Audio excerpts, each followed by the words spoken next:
धर्मशाला के जदरांगल में हिमाचल प्रदेश केंद्रीय विश्वविद्यालय के स्थायी कैंपस के निर्माण का रास्ता साफ हो गया है। भारत सरकार के पर्यावरण मंत्रालय ने करीब 57.10 हेक्टेयर वन भूमि में भवन निर्माण को मंजूरी प्रदान कर दी है। इसके लिए गुजरे 13 सालों से केंद्रीय विश्वविद्यालय के स्थायी कैंपस के निर्माण का कार्य देहरा और धर्मशाला के बीच में झूल रहा था। भारत सरकार द्वारा दी गई इस मंजूरी का क्रेडिट धर्मशाला का गैर सरकारी संगठन जन चेतना मंच ले रहा है। इसके लिए बाकायदा जन चेतना मंच धर्मशाला के पदाधिकारी और रिटायर्ड आईएएस अधिकारी कैप्टन जेएम पठानिया ने प्रेस वार्ता करके इस बारे में जानकारी दी है। जेएम पठानिया ने कहा है कि उनका संघर्ष रंग लाया है। उन्होंने जदरांगल में चिन्हित वन भूमि पर पेंच फंसने से धर्मशाला से देहरा शिफ्ट होते केंद्रीय विश्वविद्यालय के स्थायी कैंपस निर्माण का काम उसी भूमि पर करवाने के लिए भारत की केंद्र सरकार को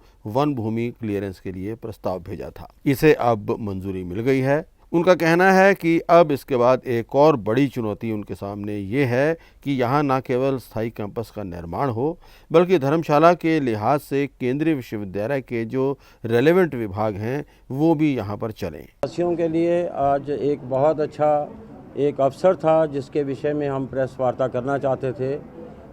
हमारा गवर्नमेंट ऑफ इंडिया से जो हमारा केस गया था लैंड क्लियरेंस के लिए, फॉरेस्ट क्लियरेंस के लिए, वो हमें मंजूरी मिल गई है और 57.10 हेक्टेयर लैंड सेंट्रल यूनिवर्सिटी के लिए अप्रूव हो गई है, जहाँ पे अभी हमारे को एफर्ट करने की ज़रूरत है ताकि ये संस्था इंटरनेशनल स्टैंडर्ड की बने और अपने ऑब्जेक्टिव को अचीव करे। इसके साथ ये आज का दिन जो आया, ये बहुत लोगों का एफर्ट था। इसमें जनचेतना थी, जिसके बैनर तले बहुत सारी संस्थाएं, हमारे व्यापार मंडल थे और बाकी एनजीओज़ थी। उन सभी ने इसमें पार्टिसिपेट किया और इसकी वजह से आज हम इस स्टेज के ऊपर पहुंचे कि हमारा सेंट्रल यूनिवर्सिटी बनने का रास्ता साफ हो गया।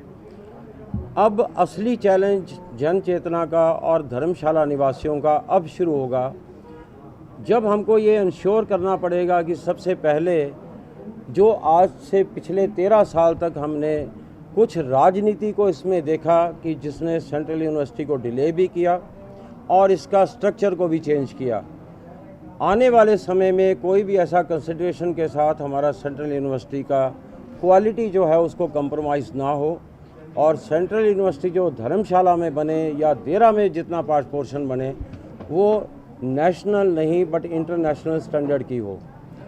दूसरा, इसमें आगे की जनचेतना की स्ट्रैटेजी इसमें ये रहेगी कि हम अपने जितने भी नागरिक हैं, जिसमें हमारे जितने भी स्टेक होल्डर हैं, चाहे हमारे बच्चे हैं जिनको असली बेनिफिट होगा ताकि वो सेंट्रल यूनिवर्सिटी का बेनिफिट ले सकें, हमारा सिटीज़न है जो अपने बच्चों को सेंट्रल यूनिवर्सिटी का बेनिफिट लेने के लिए तैयार कर सकें।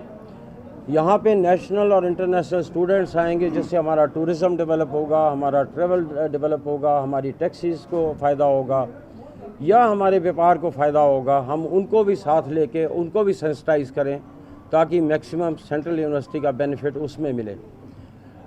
इसके साथ हर सिटीज़न, हर संस्था, हर एरिया को अपने साथ मिला के और बुद्धिजीवियों को अपने साथ मिला के हम ये डिसाइड करें कि हम 70-10 के फार्मूले के ऊपर हम स्टिक ना करें।